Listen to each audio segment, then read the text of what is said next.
what's all the fuss about?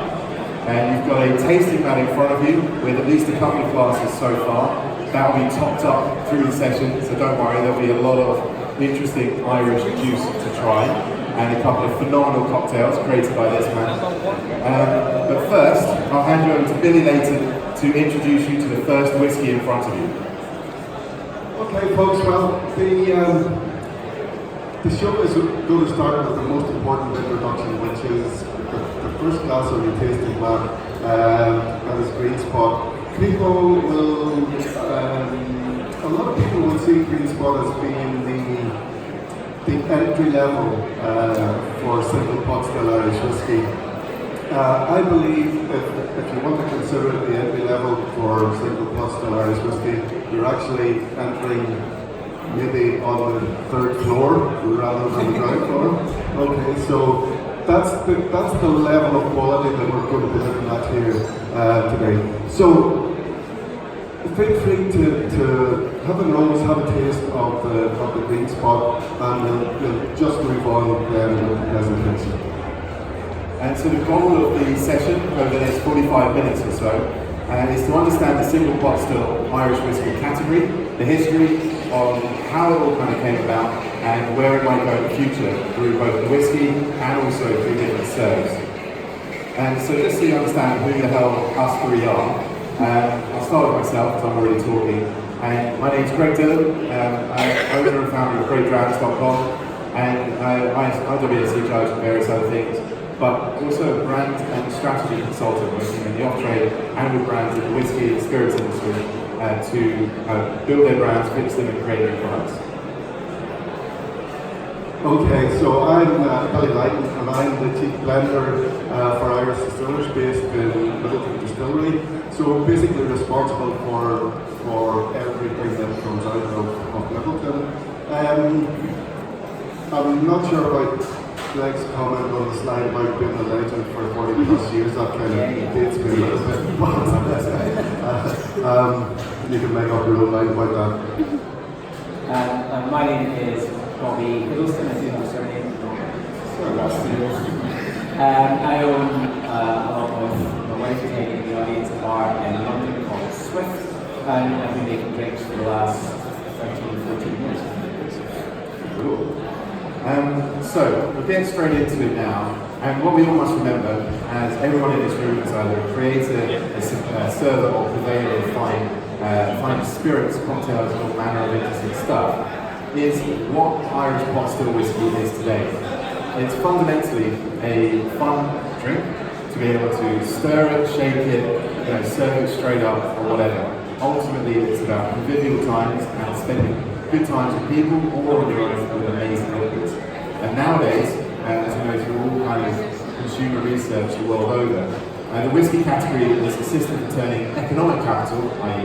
you have money, into social and cultural capital, i.e. you then have good times and you make good friends and you have an incredible experience. And that's really what whiskey is nowadays, and a massive trend towards that with younger consumers and what are buying into the category and what everyone of us are looking to do with it.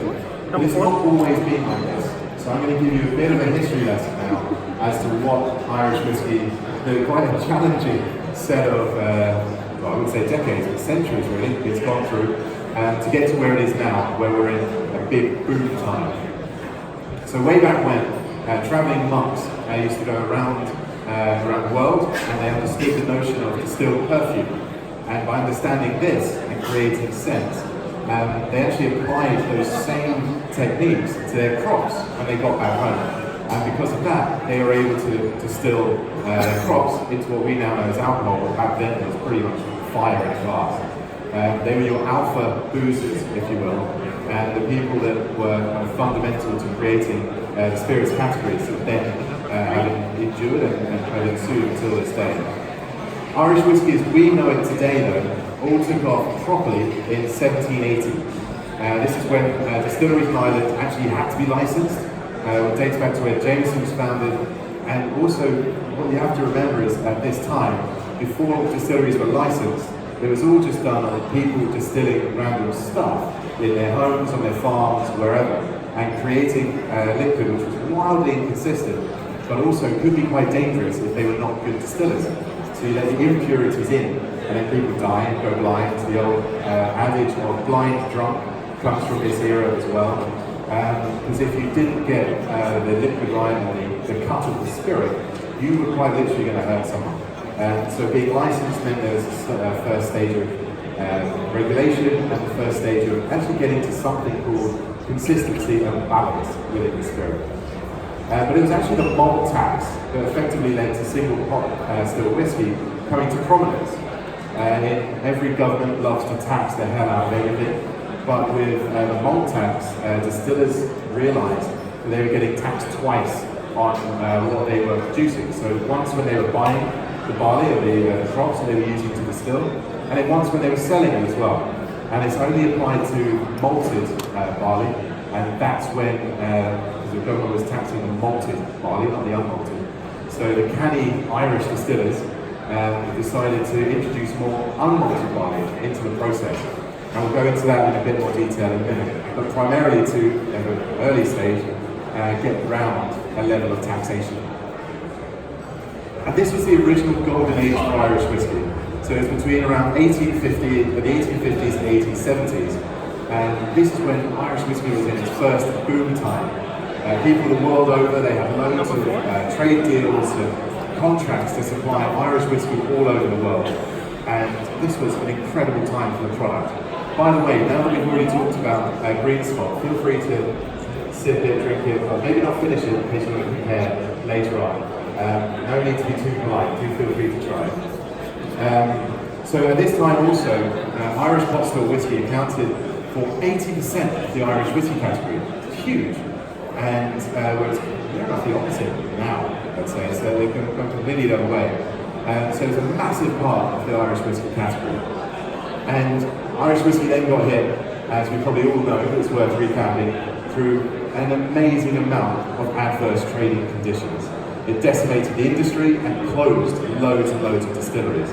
So this was anything from the First World War, and distilleries being requisitioned because of their sterile and clean working environments to be used for munitions creation and also for housing of troops, which limited the capability of producing whiskey.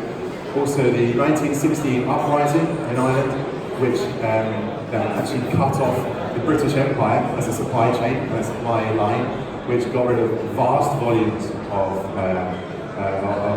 liquid sales. And then you have all manner of other things going through the next few decades.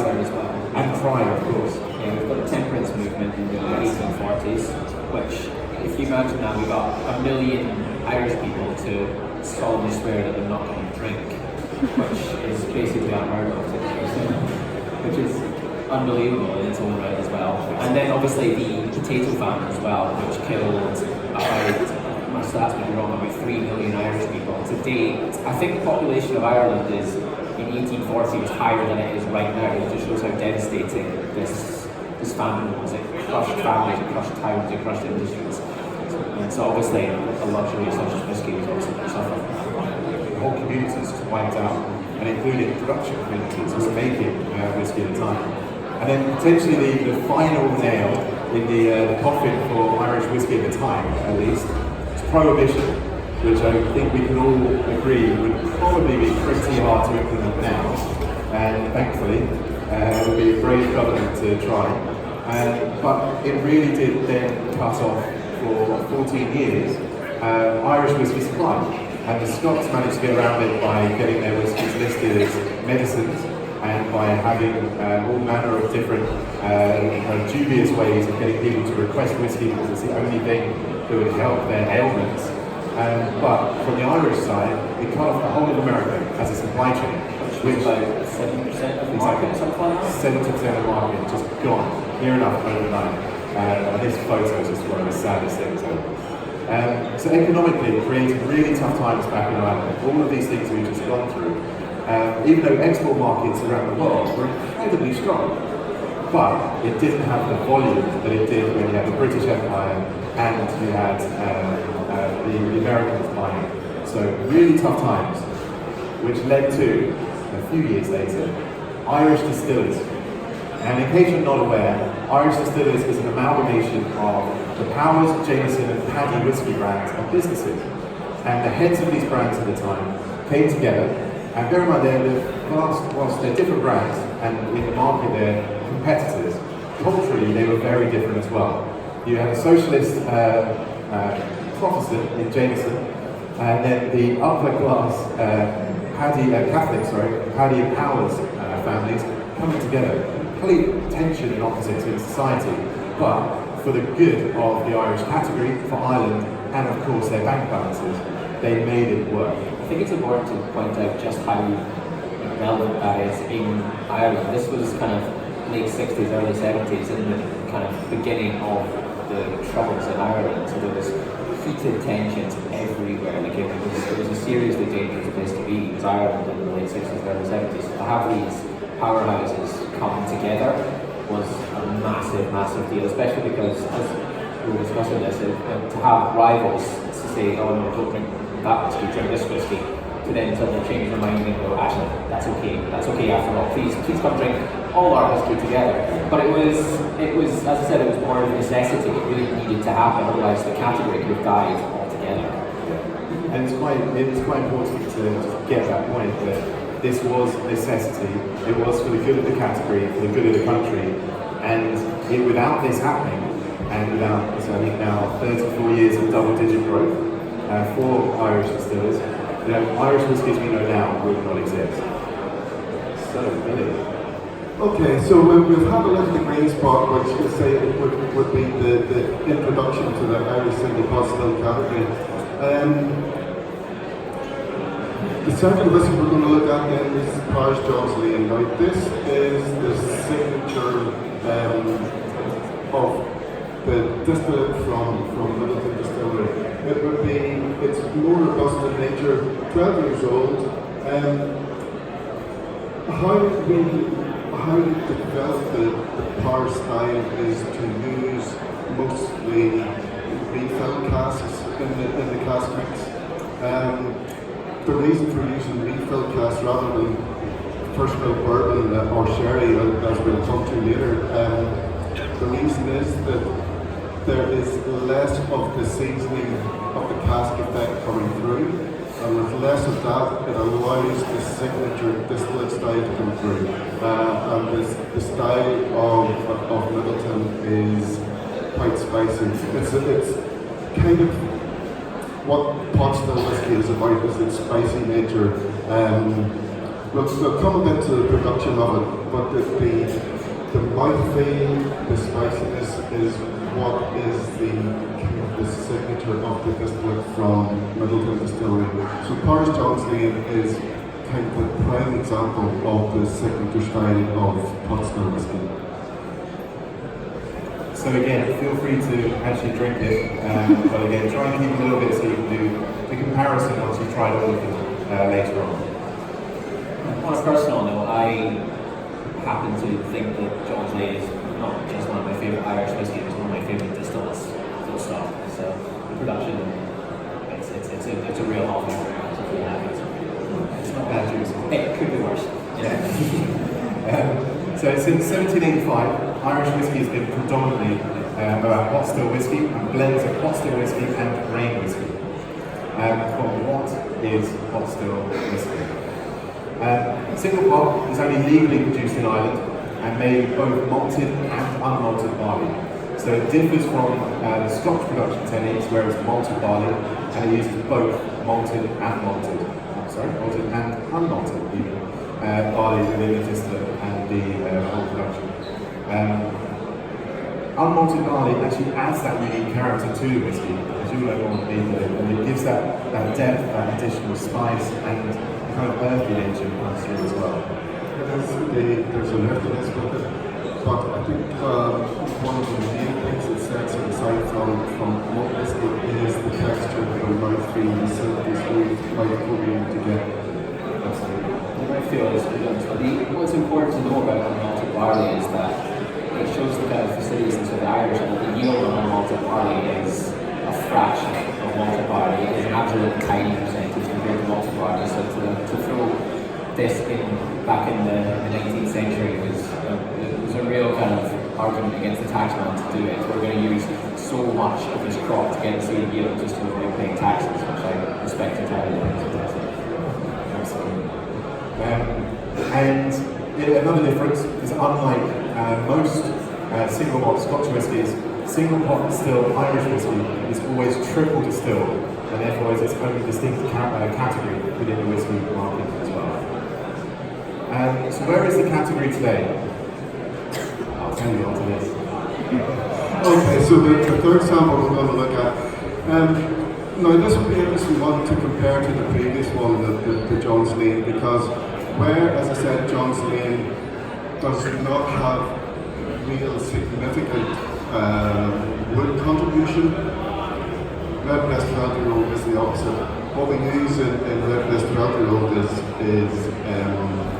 first fill ex-bourbon barrels, as well as first fill ex-sherry butts, Oloroso sherry butts.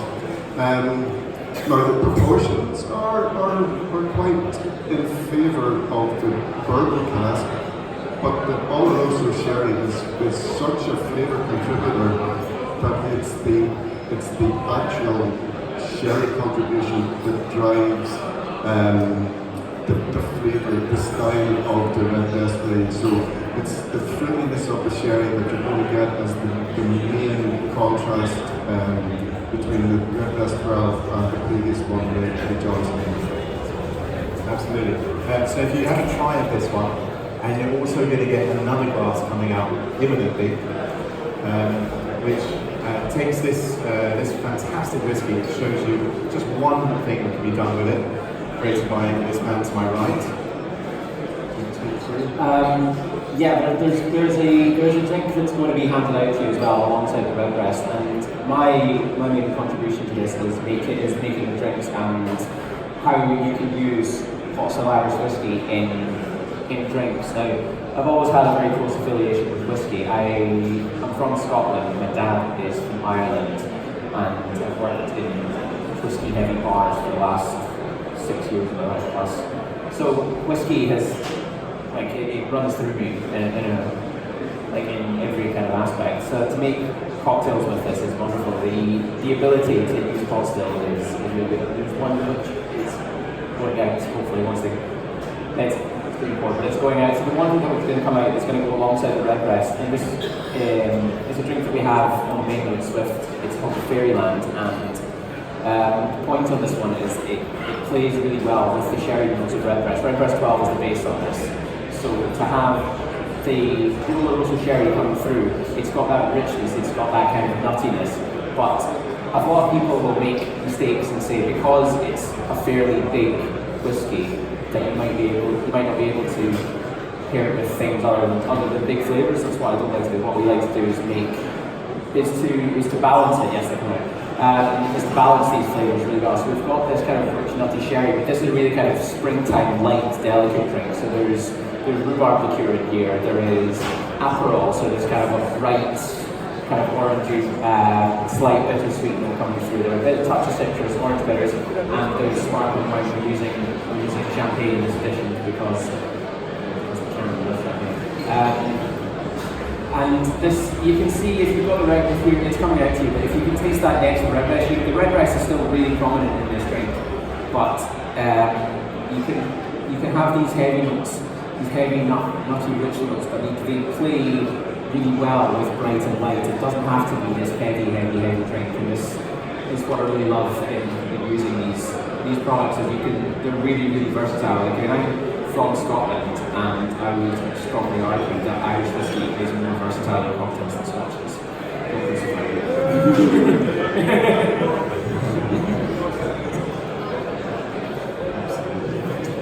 So whilst you're enjoying those two, and as Billy says, do try them side by side as well. Just going to talk a little bit about how we're now in the second golden era of Irish whiskey. We went through the first golden era a few minutes ago, and now we're on the second. And as you can see from this slide, you have so many more options. Consumers have so many more options than they had even a few years ago. And also when you think about it, and the stats are all saying that there's 43 million Americans now who identify with having Irish heritage. I love that picture. That's great. And that goes up every single year, which is quite bad. And it makes the Irish whiskey category the fastest growing spirits category in the world. So it's definitely one to pay attention to, one to have a bit of a play with in your bars and on your menus. But it's also definitely one not to be ignored. And in 2014, there were just 4 working distilleries in Ireland. By 2020, amazingly, there's going to be more than 30, according to the Irish Whisky Association. And it's this incredible growth, which is amazing in the category, but must also be managed in terms of education, actually getting the point across about quality and consistency of high quality produce within the category, and also meaning that you guys are going to have bigger challenges working out which ones to use on your menus within your drinks. I think what we should point out on this one is that Irish whiskey is different to Scotch. A lot of back in 2013 was when Fleet was doing this.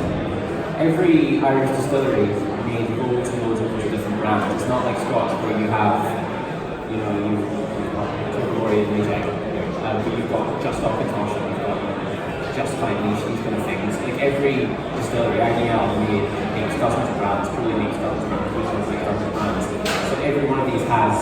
It was somewhat confusing to the consumer to have all these different brands coming from the same distillery. So to have this kind of boom of distilleries, it's going to give it even more value for personalisation amongst the whiskey category.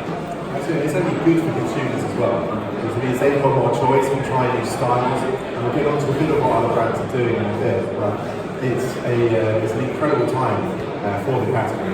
And as you say, they've got from having a small amount of distilleries making loads of brands to those small amount of distilleries still making loads of brands, but now loads more distilleries making even more brands. So it's going to be incredibly confusing going forward. And we have almost 120 million bottles of Irish whiskey being sold just in 2017, and over 750,000 visitors to local distilleries. So it's also a tourism thing as much as it is a volume of sales boom as well.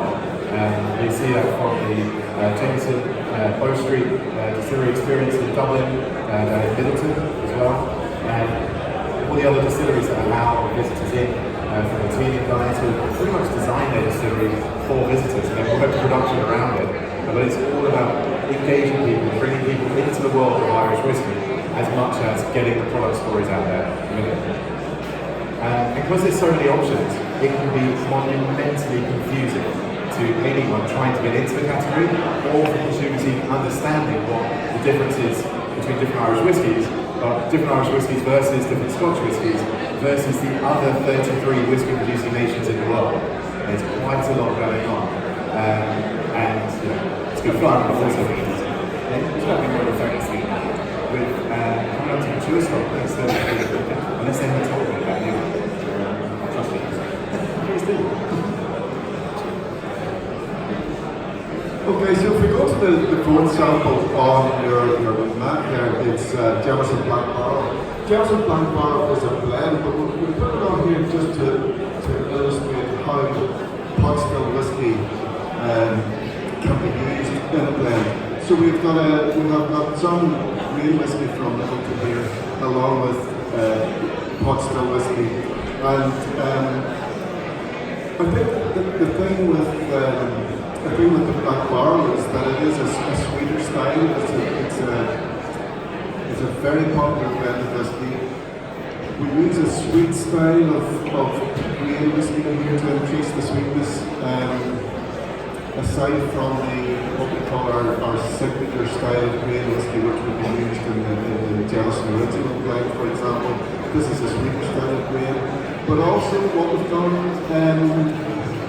with this, we've added a double charring component, so that's American barrels have been used once for bourbon, and then the initial production process that those casks will be charred before they're filled with bourbon. But once the bourbon has been taken out of them, we take a portion, go back to the cooperage, and have another level of char added. So we call it double charred, and they're actually referred to as the black barrels. that second charring actually opens up the wood a little bit more, creates caramelizes some more of the sugar in the wood. Again, that's added to the sweetness of the whiskey. And the char also comes across as a little bit spicy, and that extra spiciness enhances the natural spiciness that's there in the pot still whiskey. So the Jameson Black Barrel has become very popular with bartenders to be used in cocktails, and Bobby can tell us all about it. There is a drink going around, guys, just a quick disclaimer on this one. This one does have nuts in it, so if you're allergic to nuts, please don't drink it. This drink is... Don't drink it. Don't die, please don't die. Right, so this drink is another one we do at the bar called Cobblestone. This one is a real kind of rich winter warmer, and this actually works so well with Black Barrel. And it works well with Black Barrel because it's got these kind of heavy charred barrels. It's got these kind of burnt vanillins coming through as well. But the fact is, the grain component of Black Barrel is what makes this as well as the malt. Because the flavors in this one, we've got the chino, which is a rich green walnut here from Italy. It's like walnuts only green for like 4 weeks a year in June. So it's a very kind of small time to make this in Europe, but it's this green kind of young, spicy flavour. We've got Oloroso sherry, dry Oloroso, so it's kind of playing even on that nutty note really, really heavily. And a touch of chocolate in there as well. It's stirred and it's rich and it's boozy and it's lovely. But the fact is the mix of the pot and the grain in Black Barrel gives this, because otherwise it would just be this huge power. There's loads of strong flavours in there. So to have this really harmonious blend of power of vanilla, but also this kind of soft kind of creamy backbone, it really brings this drink together. I think it's this enormous coating thing. So it's a real balanced drink, this one. Again, don't drink it with nuts. So now, what about tomorrow within the category? For us, for IDL, the future's bright and is indeed madness, quite literally. But if you look at the category of what people are doing, you've got the Teeling guys who are doing a phenomenal array of barrel finishing and experimenting with wood, and especially on the finishes of all their non-Teeling distillery stock which they own. They brought out their first single malt this year. You also have Waterford, who are doing an amazing amount when it comes to talking about a true barley to bottle story, and really heroing the farmers and that whole journey through. And even Dingle, who've got a cult following behind all of their products, and near bankers if you're in the investment market, where they come out. And so they've got all these different brands doing really interesting things and really carving their own niche. But at the same time, you've got what's always interesting for me as someone who's really independent of any brand, is how the big players such as, especially IDL, Irish Distillers, how they're not standing still, they're actually noticing and realising, and it sounds obvious, but you'll be surprised how few distilleries do this, and brands do this, actually noticing that there are new entrants to the market doing interesting things, have really quite cool stories and interesting people behind it, and are not staying still. They want to and need to be relevant for the next generation, otherwise those volumes will start dipping whilst the new guys go up. And so they're doing all these wild and wonderful experiments, such as the Method of Madness, which even if you see from the design, it's all about the method behind the legends of the industry who've been within their company for so long, and create these amazingly consistent and amazing products. And the madness of your apprentices who are asking questions like, what if we do this, what if we do that? And having a bit of a play. Some will fail, some of these experiments will do really, really well. As if you come along to the Redbreast stand after that, you might just get a cheeky try of this guy. But you'll be able to notice when you try the different Method of Madness releases. And Billy, what else are you guys up to? Well, I mean, from the image that we have behind us here, that is an image from what we call our micro distillery. So we have set up a small distillery within the distillery to do some trials. Because whenever in the main plant, when you're working with stills that are about 80,000 litre capacity, you don't get a chance to do small scale trials. So we introduced this micro distillery, and it gives us the opportunity to try different cereals. We'll say different cereals.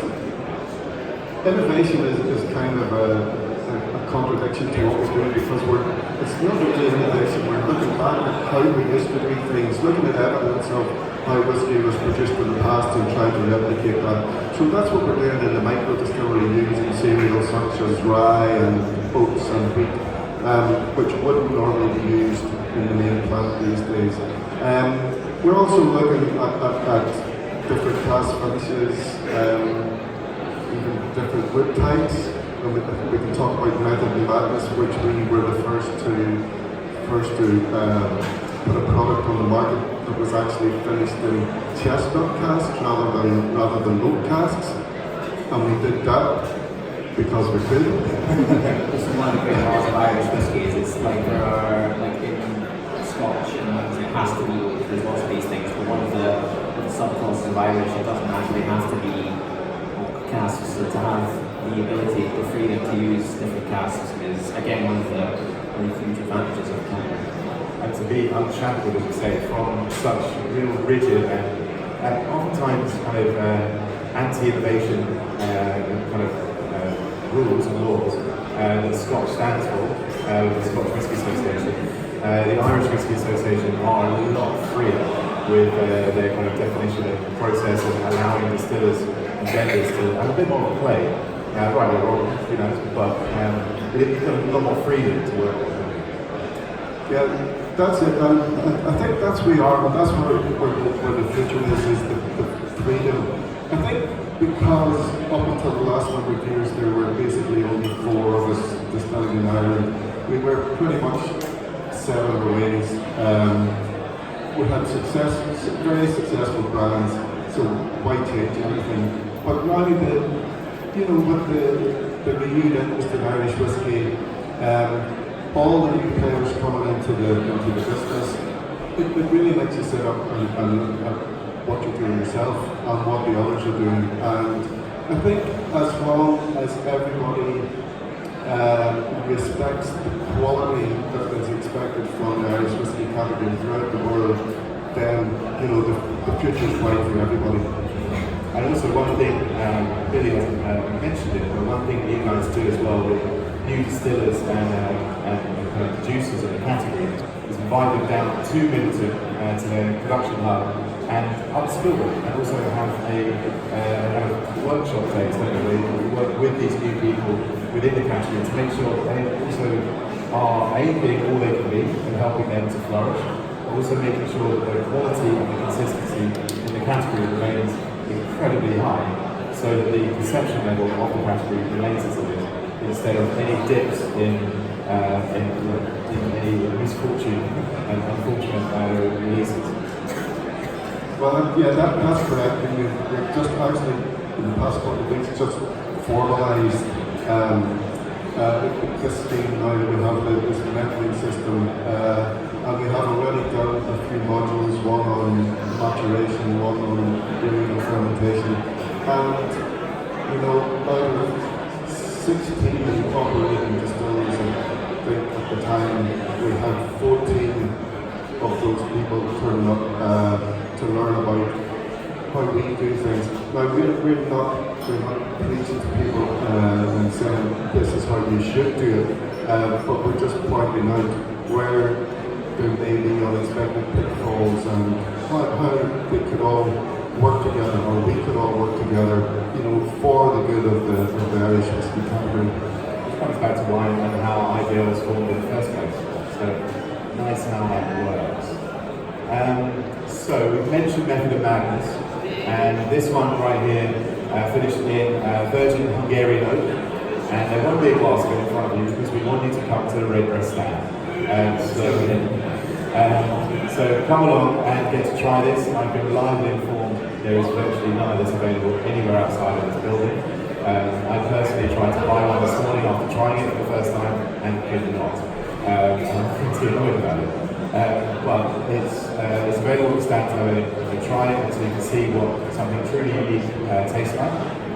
And finally, how mixology is changing. Mixology is changing. It's interesting. I'll put a little addendum on what you were talking about. I love about the Irish whisky category is the kind of sense of community about it, in that there's, in lots of other categories, it's really conflict. If you look at gin, if you look at other whisky categories, it's us versus them. You know, it's very harsh, but because of all the historical trials and tribulations that Irish whisky has gone through, everyone is just trying to help each other out. It really is a heartwarming thing. To see all these distilleries coming up, some people might worry that like the big ones like IDL and so on might be worried about them, but I think that this is a good thing. Like tradition is wonderful, but competition breeds innovation. And without the second renaissance, without all these distilleries coming up, we wouldn't have things like Method Madness, we wouldn't have like different things. It's true in other categories, like Orange and Scotch has been doing it since the 80s with your weird finishing things, and most people have been trying that. So I think it's a great thing to move on to. And I always say within Scotch, everyone works together up until power plant level in suits, and then they're all against each other. Whereas in Irish, everyone works together from the top down in every business. And it's really good at that. I think that is right. So how is mixology changing? Like, it's not a secret to see that bartending and mixing drinks and cocktails has absolutely skyrocketed in the last probably 2 decades. It's going up and up and up. Look at the size of this show. It's enormous. It's massive. It really is. And you wouldn't have been able to gather this many people for 3 days anywhere in the world. Even 5 years ago, we would have been able to do this. So to have this is a wonderful thing. So people's taste are changing. The knowledge of both the industry and the general consumer is growing exponentially. So people, and so bartenders, consumers, like, they have to try and they want to see what's new, what's exciting, what's interesting. But there's 2 prongs to that. There's one is what is exciting and innovative, and 2, what is traditional and what's worked. So you have to kind of know both ends of this one. So in terms of the flavours of Irish whiskey, like I've said in my piece on this, I think Irish whiskey mixes phenomenally well. I think sherry casting works better in Irish than it does in Scotch, for example. There's lots of flavour notes that are just present similarly and not present, and unpleasant ones that are present and not present. So it's how you do it. But there's so many factions and ways of making drinks. So you just need to, what we do at Swift is we do simple drinks reimagined essentially. We do classics, we do classics with something slightly different. If there's a flavour that we like, we're not just going to kind of jam it in just because we like the flavour. It reads well in the menu, that's not important to us. And what's important to us is that this flavour is going to be, it's going to work with all the other flavours. It's not just flavour we want. So to have these all together is great. So to move forward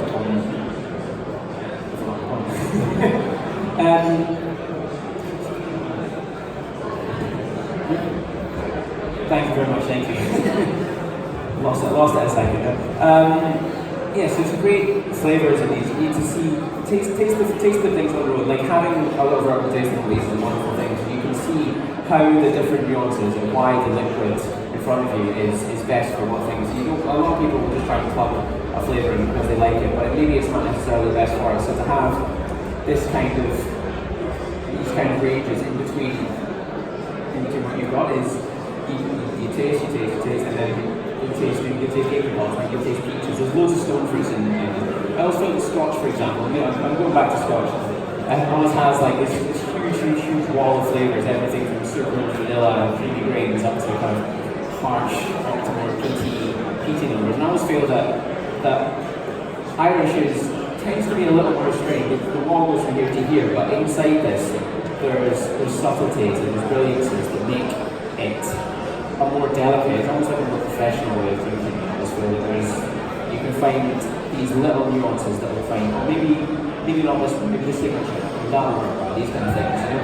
And little touches that will make it work. So I'll close on the point, just like learn your whiskies, learn your products, learn the flavours, learn the subtleties, because those are things that make the most important things. The 2 drinks that came out, they're both 5 ingredient drinks, they're simple drinks, but they were both tailor-made for the whiskey in the hand so that you could see the best way to use using products. And just if you're making drinks, just learn your products and make sure you're not just using it for the sake of using it. Do it properly. Absolutely. And